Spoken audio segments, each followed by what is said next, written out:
बाबूलाल एक आम सा लोहार था जो लोहे को आकार देकर बहुत सी चीजें बनाया करता था।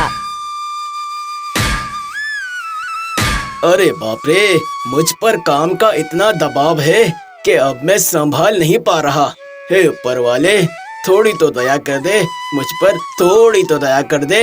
मैं दिन रात काम करता रहता हूँ, परंतु फिर भी काम का दबाव इतना है कि खत्म ही नहीं होता। लोग मेरे पास और काम ले आते हैं। क्या करूँ, काम तो करना ही है। तभी गांव का एक व्यक्ति बाबूलाल की दुकान की तरफ आता है। जितने भी व्यापारी होते हैं वो सब बाबूलाल की दुकान पर ही चले जाते हैं। मेरी दुकान पर कोई नहीं आता। आखिर मुझ में ऐसी क्या बुराई है? या फिर बाबूलाल जरूर कोई कारीगिरी करता है, जभी तो उसके पास सभी लोग जाते हैं और मैं यहाँ बैठकर बस मच्छर ही मारता रहता हूँ।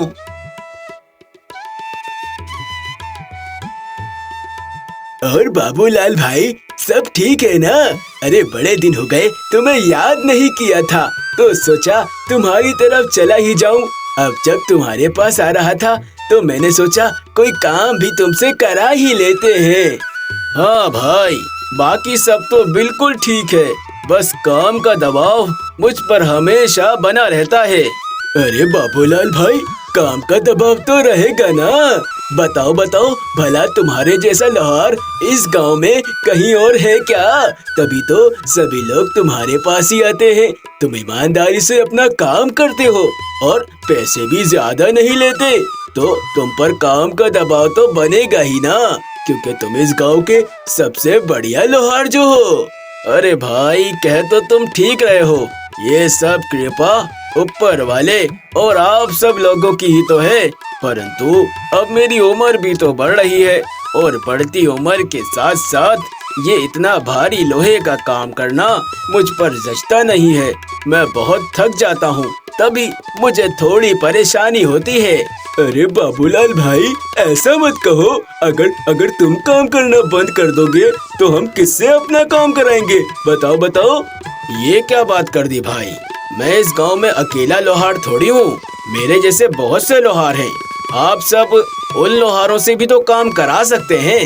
अरे बाबूलाल भाई, ऐसे तो तुम्हारी दुकान के सामने ही जीतू की भी दुकान है, परंतु देखो उसके पास कोई भी अपना काम कराने नहीं चाहता। सभी तुम्हारे पास आते हैं क्योंकि वो बहुत चालाक है, हमेशा हर काम खराब करता है और ऊपर से पैसे भी ज्यादा मांगता है, इसीलिए तो उसके पास कोई नहीं जाता। तुम अच्छे हो जब हम तुम्हारे पास आते हैं। हाँ भाई, सही कहा तुमने। वैसे जीतू ने कभी भी काम को मन लगा के नहीं सीखा। खैर जाने दो, आप बताओ, आप मुझसे क्या काम कराना चाहते हो? बाबूलाल भाई, मेरे लिए एक मजबूत पकड़ बना देना। पहले मेरे पास एक पकड़ थी, परंतु वो अब खराब हो चुकी है, इसलिए मुझे नई चाहिए। अच्छा ठीक है, मैं आपके लिए पकड़ बना दूंगा, परसों आकर आप ले जाना। अभी मुझे कुछ एडवांस दे दीजिए। अच्छा ठीक है, मैं तुम्हें एडवांस दे देता हूँ।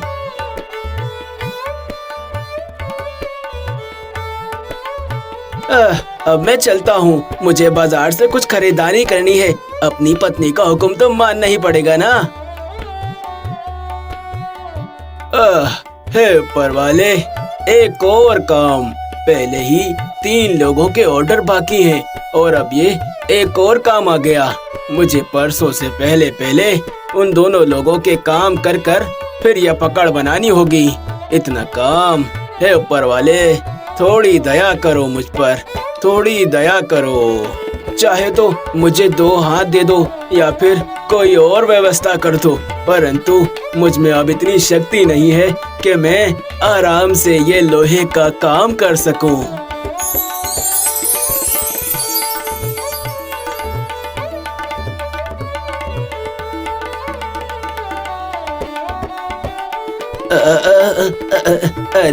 अरे ये क्या, ये क्या है? अग्नि ज्योति हवा में तैर रही है। ऐसा दृश्य पहले तो कभी नहीं देखा। डरो मत बाबूलाल, मैं यहाँ तुम्हारी मदद के लिए आई हूँ। हाँ, कौन है आप? मैं आपको देखकर डरा नहीं, पर थोड़ा हैरान हो गया हूँ। बाबूलाल, मैं इच्छा देवी हूँ। तुम्हारे काम करने की लगन को देखकर मैं बहुत खुश हुई और तुम्हारे पास आई। अब बताओ मुझे, तुम्हें क्या चाहिए? इच्छा देवी, आप तो अंतर्यामी हैं। आप तो जानती हैं मुझ पर काम का कितना दबाव रहता है। बस मुझे कोई ऐसी ताकत दीजिए जिससे मेरे पास भले भले जितना भी काम आ जाए, मैं उन्हें चुटकियों में कर सकूं। बस मेरी यही इच्छा है। तुम जो चाहते हो वो तुम्हें मिल जाए। कदास्तु। तभी एक चांदी की हथौड़ी वहाँ पर प्रकट हो जाती है। ये लो बाबूलाल, ये चांदी की हथौड़ी है। तुम इससे जो भी बनाना चाहो उस पर इस हथौड़ी से एक बार चोट मारना, वो चीज खुद ही बन जाएगी। हाँ, धन्यवाद धन्यवाद इच्छा देवी, आपका बहुत धन्यवाद। और हाँ बाबूलाल, अगर किसी को इस हथौड़ी के बारे में पता भी चल जाए तब भी तुम उसे कुछ मत बताना। ठीक है इच्छा देवी, आपकी जो आज्ञा आपकी।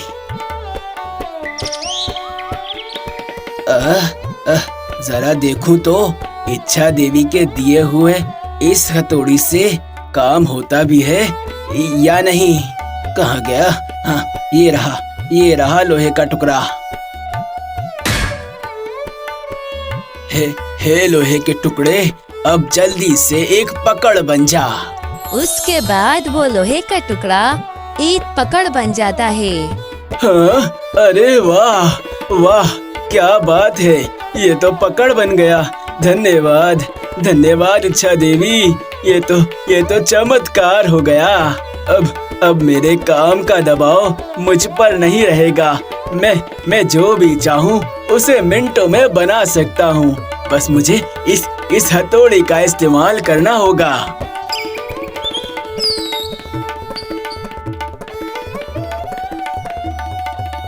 हाँ, बाजार का सारा काम तो हो गया। अब पत्नी के दिए हुए लिस्ट को निकाल कर देखता हूँ, उसमें क्या लिखा है पता तो चले। अरे कहाँ गया? अरे घर से तो लिस्ट लेकर ही निकला था। लगता है बाबूलाल की दुकान पर भूल गया। अब वापस बाबूलाल की दुकान पर जाना पड़ेगा। उसके बाद वो व्यक्ति दोबारा से बाबूलाल की दुकान की तरफ जाता है। जब मैं तुम्हें एडवांस दे रहा था तो मेरे जेब से कोई कागज गिरा था क्या? हाँ बताओ, देखा है तुमने? क्या कागज? हाँ, वो देखिए, वो सामने एक कागज गिरा हुआ है। शायद वो आपका हो सकता है। अरे वाह वाह वाह, यही है मेरा लिस्ट। चलो बाबूलाल, मैं चलता हूँ। अरे रुकिए भैया, रुकिए, इतनी भी क्या जल्दी है? आपने जो मुझे पकड़ बनाने के लिए दिया था वो बन चुका है, उसे लेते जाइए। है बाबूलाल, ऐसे कैसे? अभी तो मैंने तुम्हें वो पकड़ बनाने के लिए दी थी, इतनी जल्दी बन भी गई। तुम्हारे हाथ में तो जादू है। जादू है तुम्हारे हाथ में बाबूलाल। हाँ भैया, कुछ ऐसा ही समझ लीजिए। उसके बाद बाबूलाल वो पकड़ उस आदमी को दे देता है। अच्छा बताओ बाबूलाल, इसके कितने पैसे हो गए? मैं तुम्हें और कितने पैसे दूं? भैया, आपके 50 रुपए होते हैं। 10 रुपए आपने एडवांस दे दिए थे, बस 40 रुपए और दे दीजिए, इतना बहुत है। अच्छा, ये लो बाबूलाल, ये लो तुम्हारे पैसे। बाबूलाल, तुम्हारी तो कोई तुलना ही नहीं है। तुम्हारे हाथ में सच में जादू है। इतनी जल्दी तुमने मेरा काम कर दिया। वाकई में तुम्हारे जैसा लोहार तो मैंने आज तक नहीं देखा।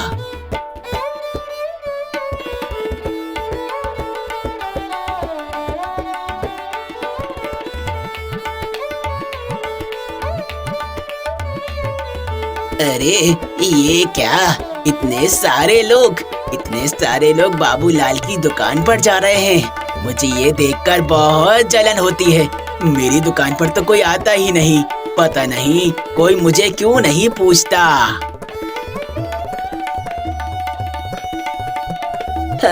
नमस्कार भैया, क्या क्या आप ही वो मशहूर बाबूलाल लोहार हैं? हाँ, क्या आप ही हो? हाँ भाई, मैं ही बाबूलाल लोहार हूँ। बताओ आपको मुझसे क्या काम है? बाबूलाल भैया, वो मैंने किसी से सुना है कि आपने कुछ मिनटों में ही एक आदमी को पकड़ बना कर दे दी। वो आपकी बहुत तारीफ कर रहा था, कह रहा था बाबूलाल जैसा लोहार कहीं नहीं मिल सकता, और उसने कहा कि वो पकड़ बहुत मजबूत, खूबसूरत और टिकाऊ है, वो उसके बहुत काम आएगी। हाँ भाई, वो बस ऊपर वाले की दया है, बस और कुछ नहीं। हाँ, अच्छा तो ठीक है भाई, मेरे लिए एक लोहे की मजबूत बाल्टी बना देना। हाँ हाँ हाँ, और मेरे दोस्त के लिए एक पीतल की बाल्टी बना देना। हाँ हाँ, जल्दी से। हाँ अच्छा, ठीक है। आप लोग 1 घंटे के बाद शाम को आइए, सब बन जाएगा। हाँ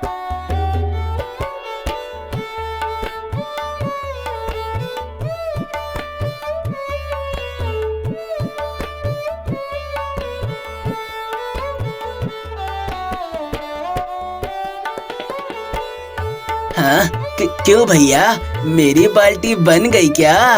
हाँ भैया, सिर्फ आपकी ही नहीं, आप तीनों की बाल्टी बनकर तैयार हो गई हैं। एक लोहे की बाल्टी और 2 पीतल की बाल्टियाँ। अरे वाह, चमत्कार, ये तो चमत्कार है। ना जाने ये कैसे संभव हुआ।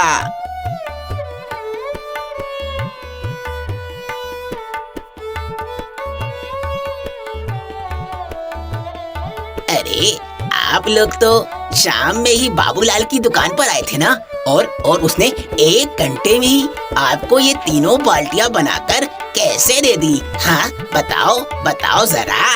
हाँ, बाबूलाल से हमने कहा कि हमें 3 बाल्टियां बनाकर दे दो, तो उसने 3 घंटे भी नहीं लगाए और हमें ये बाल्टियां बनाकर दे दी। पर मैंने आपको नहीं पहचाना। कौन है आप?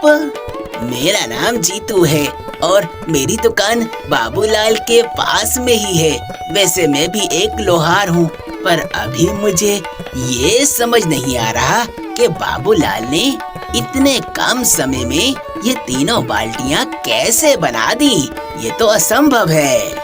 हाँ भैया, हमारे एक दोस्त ने बाबूलाल का बहुत तारीफ किया था, पर हम जब उससे मिला तब वाकई में पता चल गया कि वो सच में तारीफ के बहुत काबिल है। वो सच में कलाकार है, कलाकार। उसने तो इतने कम समय में हमें ये मजबूत बाल्टियाँ बना कर दे दी। वाह बाबूलाल वाह।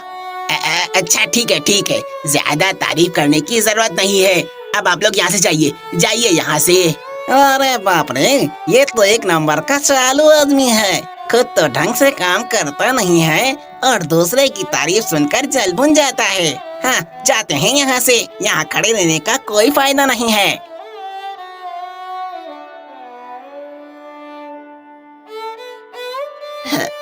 भाई बाबूलाल, कैसे हो?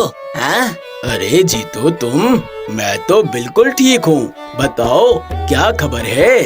अरे बाबूलाल, खबर तो अभी तुम्हारी है। अच्छे पैसे कमा रहे हो, परंतु इस कामयाबी का राज क्या है? शाम को लोग तुम्हारी दुकान पर आते हैं और 1 घंटे में ही तुम उनका सामान बना देते हो। इसके पीछे का राज मुझे समझ नहीं आ रहा भाई। वो सब तो ऊपर वाले का आशीर्वाद है। हैं? अच्छा, देख बाबूलाल, ये सब झूठ कहकर कि ये ऊपर वाले का आशीर्वाद है, तो मुझे बेवकूफ नहीं बना सकता। सच सच बता दे, क्या बात है? हाँ, मेरे दिल में कोई खोट नहीं है। मुझे इच्छा देवी ने ये चांदनी की हथौड़ी दी है, बस इसे हाथ में लेकर प्रार्थना करनी पड़ती है, सब कुछ खुद ही हो जाता है। ओह, तो अच्छा ये बात है, तभी तेरी दुकान पर इतने लोगों का आना जाना लगा रहता है और तभी तो तू सबका सामान इतनी जल्दी बना देता है। अच्छा खैर छोड़ो, मैं ये कह रहा था इतने दिन बाद मैं तेरी दुकान पर आया हूँ और तू तो मुझसे पानी भी नहीं पूछ रहा। अरे मुझे पानी तो पिला दे। हाँ हाँ हाँ, तुम यहीं बैठो, मैं तुम्हारे लिए पानी अभी लेकर आता हूँ। उसके बाद जीतू वो हथौड़ी लेकर वहाँ से चला जाता है।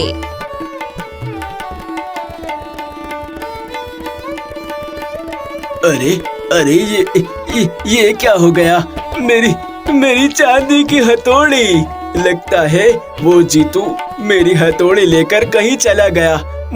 मुझे वो हथौड़ी वापस लेनी होगी। एक काम करता हूँ, उस जीतू की दुकान पर जाकर देखता हूँ, काश वो वहीं पर हो।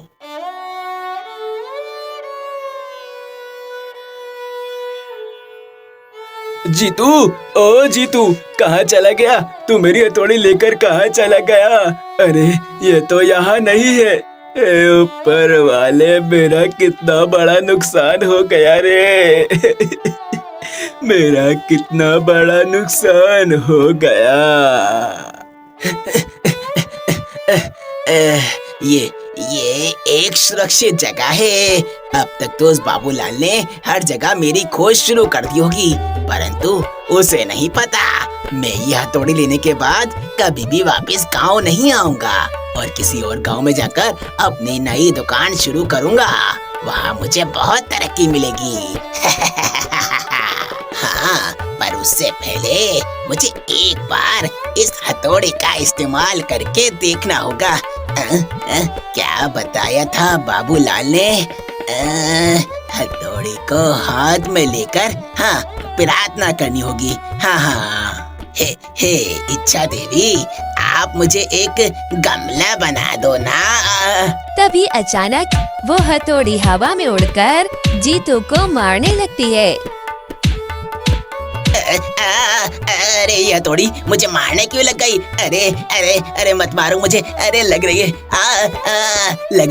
लग रही है, मत मारो मुझे। नहीं, मुझे वापस से बाबूलाल के पास जाना होगा, नहीं तो ये हथौड़ी मुझे मारती ही रहेगी। बाबूलाल को ही उसको इसे रोकना आता होगा। बाबूलाल। उसके बाद जीतू जल्दी जल्दी भागता हुआ बाबूलाल की दुकान की तरफ जाता है। बाबूलाल, अरे भाई मुझे बचा ले। मैं ही तेरी चांदी की हथौड़ी चुरा कर ले गया था यार, पर जैसे ही मैंने इससे इच्छा मांगी, इसने तो मुझे मारना शुरू कर दिया। अरे बाबूलाल, अब मुझे तू ही बचा सकता है, मुझे बचा ले। हाँ, अच्छा हुआ ये हथौड़ी इच्छा देवी ने मुझे दी थी और तूने इसको चुरा लिया। तेरे साथ बहुत अच्छा हुआ, तूने ये गलत काम किया, इसी की तुझे सजा मिल रही है। नहीं बाबूलाल, मैं तेरा भाई हूँ, मुझे बचा ले मुझे। जीतू, अब जब तक तू बिल्कुल ठीक नहीं हो जाता, ये हथौड़ी तुझे मारना नहीं छोड़ेगी। हाँ।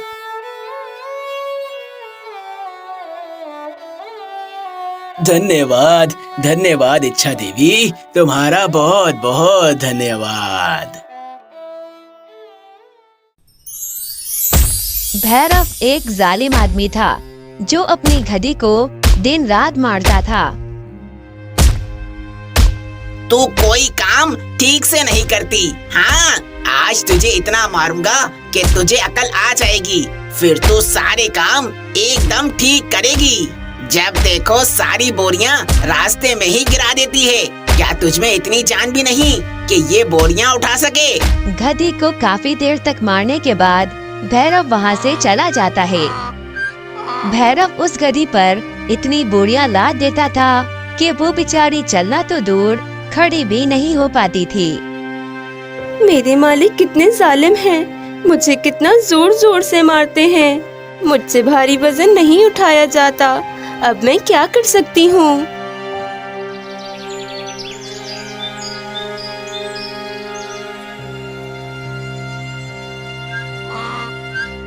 अब चल यहाँ से।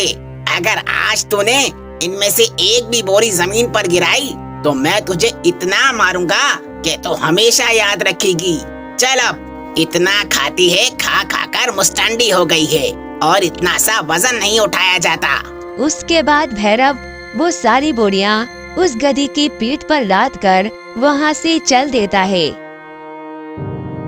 वो बेचारी गधी बहुत मुश्किल से उन बोरियों का वजन बर्दाश्त कर रही थी और भैरव के पीछे पीछे चल रही थी। इतना दूर इतना भारी वजन लेकर वो गधी चल रही थी। उसकी रफ्तार अब धीमी हो गई थी। क्या हुआ, इतना धीमे क्यों चल रही है? क्या तू अभी से थक गई है? अभी तो बहुत रास्ता बाकी है। अगर तू ऐसे ही चलती रही तो हम तो कल पहुँचेंगे। जरा अपनी रफ्तार बढ़ा और थोड़ा तेज चल, नहीं तो जब मेरा ये डंडा पड़ेगा तो तू खुद ब खुद तेज भागेगी।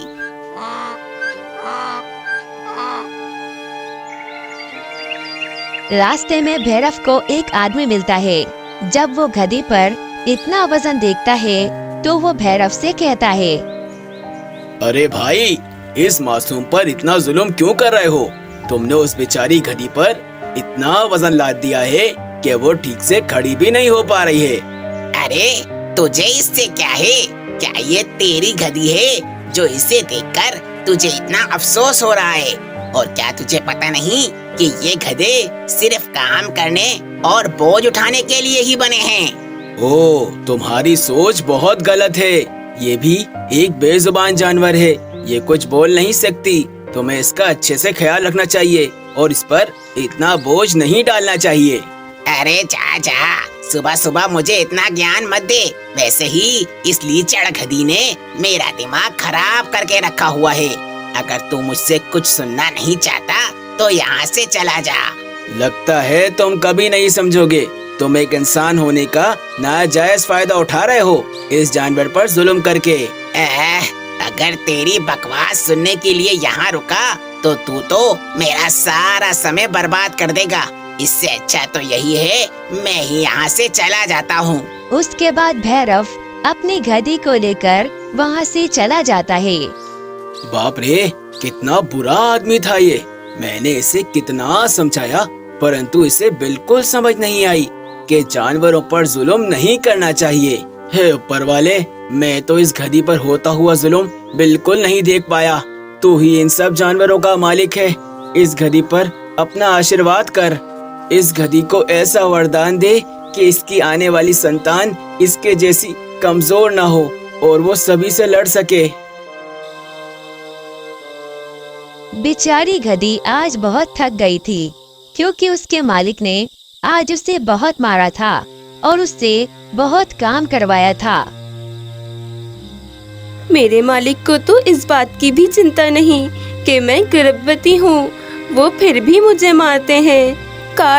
काश मैं गधी ना होती, कोई इंसान होती तो शायद मुझ पे इतना जुल्म नहीं होता। तभी एक टूटता हुआ तारा आकर गधी के पेट पर लगता है।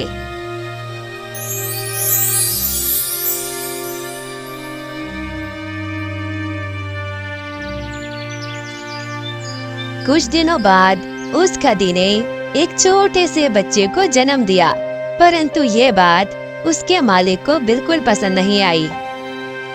ये क्या, तूने एक बच्चा जन्मा है? हाँ, तुझसे और क्या ही उम्मीद की जा सकती है। काम तो तुझसे होता नहीं, अब मुझे तेरे साथ साथ तेरे इस बच्चे को भी पालना पड़ेगा। खैर, मुझे क्या फर्क पड़ता है, वैसे भी तो किसी काम के लायक तो बची नहीं है। तेरे इस बच्चे को बड़ा करके ही मैं इससे सारे काम कराऊंगा। हाँ, परंतु याद रहे, तेरे इस बच्चे को भोजन मैं नहीं खिलाऊंगा। इसके लिए तुझे ही सब कुछ करना होगा। गधी के उस बच्चे में कुछ मायावी ताकतें थीं, जिनके कारण वो बहुत बुद्धिमान था और इंसानों की सारी बातें समझता था। गधी का मालिक भैरव उस छोटे बच्चे के सामने उसकी माँ को बहुत मारता और उस बच्चे को ये बात बिल्कुल अच्छी नहीं लगती। दिन भर भैरव गधी से काम करवाता था।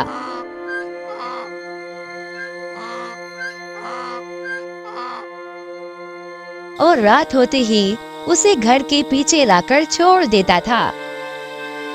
माँ, हम दोनों यहाँ से भाग जाते हैं। ये मालिक बहुत बुरा है। ये आपको बहुत मारता है और मुझे ये बिल्कुल अच्छा नहीं लगता। बेटा, मेरा जीवन तो खत्म हो चुका है।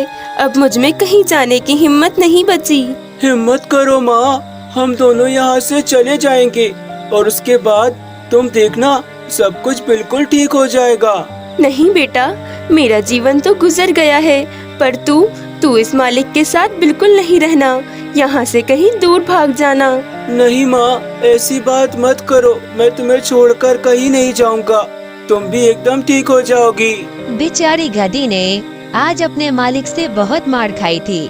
बस इसी कारण वो उन दर्दों को बर्दाश्त न कर पाई और उसी समय उसने अपने प्राण त्याग दिए। माँ, माँ, क्या हुआ तुम्हें माँ?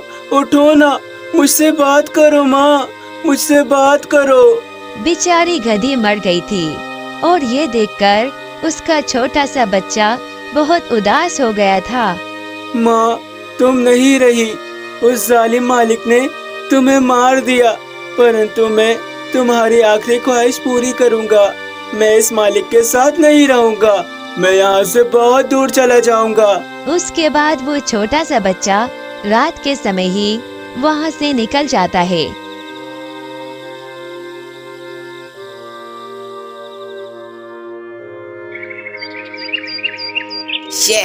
अरे, ये मुझसे अनजाने में क्या हो गया? लगता है कल मैंने इस गधी को कुछ ज्यादा ही मार लगा दी, तभी रात के समय ये मर गई। ये मैंने क्या कर दिया? अब मुझे काम के लिए दूसरा गधा कहाँ से मिलेगा? मुझसे बहुत बड़ी गलती हो गई। मुझे इस गधी को उतना ही मारना चाहिए था जितना ये बर्दाश्त कर सके। फिर मैं इससे और काम भी करवा सकता था, परंतु अब क्या कर सकते हैं? अब तो ये मर चुकी है। जंगल में चारों तरफ डर का माहौल था। जंगल के सभी जानवर डरकर यहाँ वहाँ भाग रहे थे। वो छोटा गधी का बच्चा भी जंगल पहुँच गया था। हाथी चाचा, ये सब क्या हो रहा है इस जंगल में? ये सभी जानवर डरकर यहाँ वहाँ क्यों भाग रहे हैं? क्या कोई भूकंप आने वाला है? नहीं बेटा, भूकंप से भी बड़ा तूफान आ रहा है। दो शिकारी हमेशा हमारे जंगल पर नजर गड़ाकर बैठे रहते हैं। वो रोज आकर किसी न किसी जानवर को पकड़कर ले जाते हैं। जैसे ही वो शिकारी आते हैं, सभी जानवर बहुत डर जाते हैं और अपने अपने घरों में भाग जाते हैं। पर हाथी चाचा, सभी जानवर मिलकर उन शिकारियों का सामना क्यों नहीं करते? वो तो बस कुछ ही शिकारी होंगे और हम तो इतने सारे जानवर हैं। नहीं बेटा, ऐसा नहीं हो सकता। वो दोनों इंसान हैं और हम सब जानवर हैं। किसी भी जानवर में इतनी हिम्मत नहीं है कि वो उन शिकारियों के सामने खड़ा हो सके। चाचा, अगर किसी जानवर में इतनी हिम्मत नहीं है तो जंगल के राजा शेर में तो जरूर हिम्मत होगी। वो तो उन शिकारियों को खत्म कर सकता है। वो क्यों उनको नहीं खा जाता? बेटा, तुम एक काम करो, खुद ही जाकर शेर से पूछ लो, क्योंकि अगर मैं ज्यादा देर यहाँ रहा तो वो शिकारी मुझे भी ले जाएंगे। ठीक है हाथी चाचा, मैं शेर से खुद जाकर पूछ लूँगा। भैया, आज तो बड़ा शिकार हाथ लगा है। इस हिरन का स्वादिष्ट और नरम मुलायम मांस खाने में कितना मजा आएगा। हाँ, सही कहा तुमने। ये हिरन तो देखने में ही लजीज लग रहा है। आखिर इसका शिकार किया किसने? मैंने ही अपने तीर से इस चालाक हिरन को मार गिराया। अरे भैया, अगर तुम इस हिरन को नहीं मारते तो मैं मार डालता। मैं तुमसे शिकार में थोड़ा कम थोड़ी हूँ। अरे मेरे छोटे भाई, शिकार तू करे या मैं? बस इस जंगल में हमारा खौफ बना रहना चाहिए। सभी जानवर हमसे डरते रहें और हम इन्हें पकड़ पकड़ कर खाते रहेंगे। हाँ भैया, ठीक कहा तुमने। शिकार करके तो मजा ही आ गया। छोटा गधा बहुत परेशान था। वो शेर के पास जा रहा था क्योंकि वो जानना चाहता था कि शेर उन शिकारियों का सामना क्यों नहीं करता। क्या हुआ? क्या तुम मुझसे कुछ पूछना चाहते हो? अगर ऐसा है तो तुम मुझसे पूछ सकते हो। डरो मत, मैं तुम्हें कुछ नहीं करूँगा। हाँ, पूछना तो है कि आप उन शिकारियों का सामना क्यों नहीं करते? जंगल के सभी जानवर उन शिकारियों से कितना परेशान हैं। अगर आप उन शिकारियों को पकड़कर मार दोगे तो जंगल के सभी जानवर सुरक्षित हो जाएंगे। हाँ, तुमने सही कहा, परंतु मैं कुछ नहीं कर सकता क्योंकि मैं अब काफी बूढ़ा हो चुका हूँ और मुझ में जवानी वाली शक्ति नहीं। मैं उन दोनों शिकारियों का सामना नहीं कर पाऊंगा और अगर उन दोनों ने मुझे मार दिया तो उसके बाद वो दोनों बिल्कुल नहीं डरेंगे और सभी जानवरों को पका पका कर खा जाएंगे। अच्छा, तो ये बात है, परंतु फिर भी अगर हमने उन शिकारियों का सामना नहीं किया, उन्हें सबक नहीं सिखाया, तो वो तो ऐसे ही जंगल के जानवरों को पकड़ पकड़ कर ले जाते रहेंगे। तब हम क्या करेंगे? हाँ बेटा, तुम ठीक कह रहे हो, बिल्कुल ठीक। परंतु हम क्या कर सकते हैं? वो शिकारी हमसे बहुत ताकतवर हैं। परंतु एक बात मुझे समझ नहीं आ रही, तुम गधे हो परंतु इतने समझदार कैसे हो? मैंने आज से पहले इतना समझदार गधा नहीं देखा जो ऐसे बातें कर सके। मेरी माँ कहती थी जब वो गर्भवती थी तब उसके पेट पर एक टूटता तारा आकर गिरा था। बस उसी कारण शायद मैं इतना बुद्धिमान पैदा हुआ हूँ। हाँ, तुम वाकई में बहुत बुद्धिमान हो, परंतु अगर तुम अपनी बुद्धिमानी से उन दोनों शिकारियों को फंसा सको तो मैं वाकई में तुम्हें मान जाऊंगा। ठीक है, अब आप देखिएगा मैं उन दोनों शिकारियों के साथ क्या करता हूँ। वो अब कभी भी जंगल के जानवरों को पकड़ नहीं सकेंगे। मैं उन दोनों को बहुत बुरा फंसा दूंगा। अगले दिन वो छोटा गधा जंगल में एक बहुत बड़े ऐसे गड्ढे के सामने खड़ा हो जाता है। उसने पहले से ही वहाँ पर 2 केले के छिलके डाल दिए थे। भैया, वो देखो, एक छोटा गधे का बच्चा। अगर हम उसे पकड़ लें तो हम उसे बेचकर पैसे कमा सकते हैं। अरे, वो तो मुझे कोई मूर्ख गधे का छोटा सा बच्चा लग रहा है। उसे पकड़कर हम कितने ही पैसे कमा लेंगे। इससे अच्छा है कि हम किसी और जानवर को पकड़ते हैं, उससे हमें ज्यादा माल मिल जाएगा। शिकारियों, क्या तुम दोनों मुझे पकड़ सकते हो? मैं तुम्हारे हाथ कभी नहीं आऊंगा। हिम्मत है तो मुझे पकड़ कर दिखाओ। देखो भैया, ये तो बोलने वाला गधा है। इसकी कीमत तो बहुत ज्यादा होगी। इसे पकड़कर बेच देते हैं। अरे हाँ मेरे भाई, तुम बिल्कुल ठीक कह रहे थे। ये तो बोलने वाला गधा निकला। इसकी कीमत तो सच में बहुत ज्यादा होगी। अब तो इसे पकड़ना ही होगा।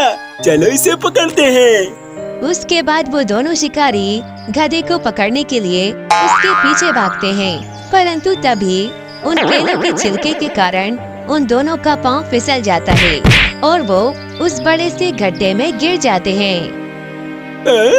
अरे बाप रे, कहाँ फंसा दिया हमें। अरे कोई बाहर निकालो इस गड्ढे से। जानवर हमें आकर मार डालेंगे।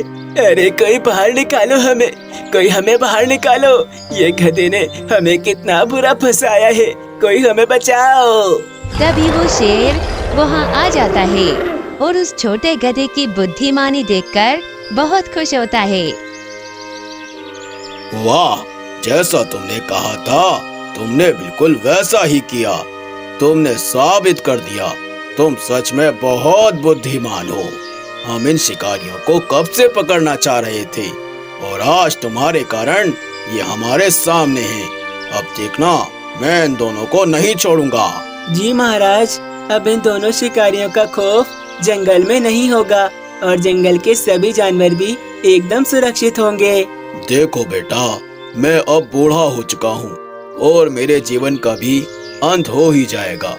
इसीलिए मैं चाहता हूँ इस जंगल पर कोई ऐसा जानवर राज करे जो तुम्हारी तरह बहुत बुद्धिमान हो। इसीलिए मैं सोच रहा हूँ कि तुम इस पूरे जंगल पर राज करो और यहाँ के राजा बन जाओ। नहीं नहीं महाराज, ऐसा कैसे हो सकता है? मैं एक गधा हूँ और गधे कभी भी राज नहीं करते, वो तो बस सबका बोझ उठाते हैं। नहीं बेटा, अब से इतिहास बदल जाएगा। सैकड़ों सालों से शेरों ने जंगल पर राज किया है, परंतु अब से तुम इस जंगल पर राज करोगे और तुम ही इस जंगल के राजा बनोगे।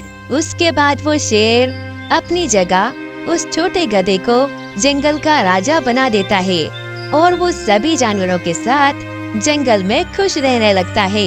प्यारे दर्शकों, अगर आपको ये कहानी पसंद आई तो इस कहानी को लाइक कीजिए और हमारे चैनल को सब्सक्राइब कीजिए।